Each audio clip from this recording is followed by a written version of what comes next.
Welcome to our channel. இன்றைக்கி cook with கோமாளியிலேருந்து அம்மு அபிராமி அவங்க பண்ண cantaloupe upside down cake with sweet cinnamon foam recipe தான் பார்க்க போகிறோம். இதே மாதிரி குக் வித் கோமாளியில் இருக்க ரெசிபீஸ்லாம் நீங்கள் கண்டினியூவஸாக பார்க்கணுன்னா மறக்காமல் சேனலுக்கு சப்ஸ்கிரைப் பண்ணிக்கோங்க. ஃபர்ஸ்ட் நாம் கேக் பண்ணிடலாம். இந்த மாதிரி ஒரு கேக் மோல்டு எடுத்துகிட்டு அதில் நல்லா பட்டர் ஸ்ப்ரெட் பண்ணிக்கோங்க. இப்போது நான் ஒரு டேபிள் ஸ்பூன் அளவுக்கு ப்ரௌன் சுகர் எடுத்திருக்கேன். இதை எல்லா சைட்லேயுமே நல்லா ஸ்ப்ரெட் பண்ணி விட்டுறலாம்.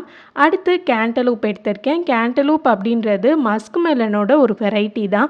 நம்ம ஊர்லலாம் முலாம்பழம் யூஸ் பண்ணுறோம்ல, அதே தான் இது. இப்போ நான் இது சின்ன சின்னதாக கட் பண்ணிவிட்டு இந்த ப்ரௌன் சுகருக்கு மேலே வச்சுக்கிறேன். ஒரு வேளை உங்ககிட்ட இது கிடைக்கல அப்படின்னா நீங்கள் பைனாப்பிளில் ட்ரை பண்ணலாம். செம்ம சூப்பராக இருக்கும்.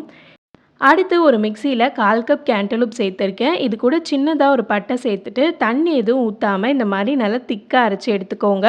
இப்போ ஒரு மிக்சிங் பவுலில் ஒரு முட்டை சேர்த்துக்கிறேன். நீங்கள் எக்லெஸ் கேக் ட்ரை பண்ணோம் அப்படின்னு நினச்சிங்கன்னா முட்டைக்கு பதிலாக தயிர் சேர்த்துக்கோங்க. அடுத்து 1/2 கப் அளவுக்கு சர்க்கரை சேர்த்துக்கிறேன். இப்போ இதை எல்லாத்தையும் நல்லா ஒரு 2 நிமிஷம் போல் பீட் பண்ணிக்கோங்க. அடுத்து நம்ம அரைச்சி வச்சுருந்தோம்ல, அதை இதில் சேர்த்துடலாம்.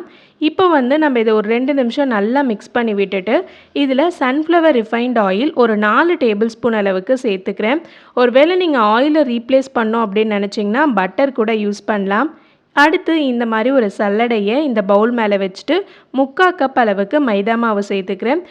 இப்போ இதில் 1/4 டேபிள் ஸ்பூன் அளவுக்கு பேக்கிங் பவுடர், கொஞ்சமாக உப்பு சேர்த்துட்டு நம்ம நல்லா சலிச்சிக்கலாம். அடுத்து நார்மலாக கட் அண்ட் ஃபோல்ட் மெத்தடில் நீங்கள் இதை மிக்ஸ் பண்ணி விட்டுக்கோங்க. நீங்கள் கேண்டலூப்பில் கொஞ்சம் இனிப்பு அதிகமாக இருக்குது அப்படின்னா நீங்கள் சுகர் லெவலை இன்னும் கூட கொஞ்சம் குறைச்சிக்கலாம். இல்லை உங்கள் ஃப்ரூட்டுக்கு ஏற்ற மாதிரி நீங்கள் மாற்றிக்கலாம். அவ்வளோதான். இப்போ நம்மளோட பேட்டர் சூப்பராக ரெடி ஆகிடுச்சு. நம்ம பேக் பண்ணிடலாம். இதோட கன்சிஸ்டன்சி கொஞ்சம் கெட்டியாக இருந்தால் கொஞ்சம் பால் ஊற்றிக்கோங்க. நம்ம ஆல்ரெடி கேக் மோல்டில் போட்டு வச்சுருந்தோம்ல, அதுக்கு மேலே நம்ம பண்ணி வச்சுருக்க பேட்டர் ஆட் பண்ணிவிட்டு இந்த மாதிரி நல்லா டேப் பண்ணிக்கோங்க. இது அவனில் 180 டிகிரி செல்சியஸ்க்கு ஒரு 20 மினிட்ஸ் பேக் பண்ணிங்கன்னா பர்ஃபெக்டாக ரெடி ஆகிடும். இப்போ நான் பேக் பண்ணி எடுத்துட்டேன். பாருங்கள் எவ்வளோ பர்ஃபெக்டாக இருக்குதுன்னு சொல்லிட்டு.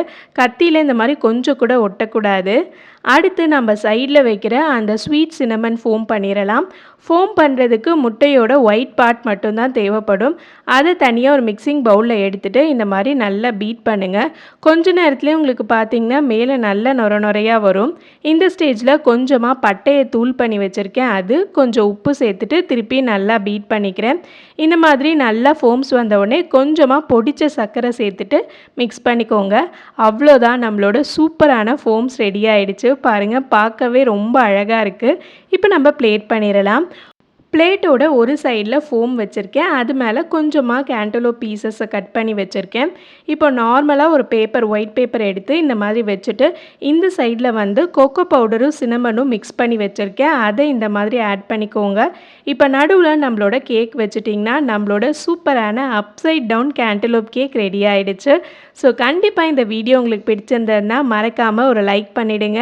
அண்ட் இந்த மாதிரி குக் வித் கோமாளியிலேருந்து என்ன ரெசிபி நீங்கள் வேணும்னு நினைக்கிறீங்களோ அதை கமெண்ட் செக்ஷனில் சொல்லிவிடுங்க. பாய் பாய்.